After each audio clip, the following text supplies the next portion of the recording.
I have a purchase order. I've raised a purchase order for our supplier US Steel.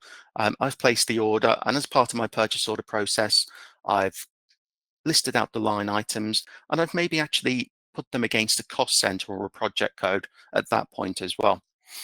So we've received the goods and we've received an invoice. I'm going to store that invoice. And we can see using intelligent indexing, it's extracted all that information. And it's also gone down to line item level where we've just got a quantity and net amount. Now my GL codes, tax codes, those types of things, I'm going to leave empty right now. Because what's going to happen when I store my invoice, this is going to be its first level of validation. It's going to go and check everything that we've got in this invoice matches against our supplier list and our purchase order.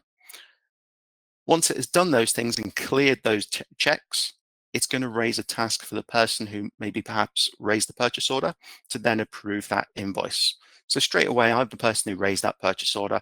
Rather than obviously in a real environment, this probably go to different people, but rather than logging in and out, will stay the same.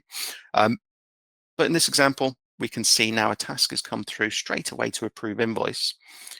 In a live environment, we often will have maybe an email notification to that user as well to say they have an invoice to approve, but we won't be attaching a document to that email. Instead, we will have a link which will securely take them to their own task page, again, retaining the security and control of the document.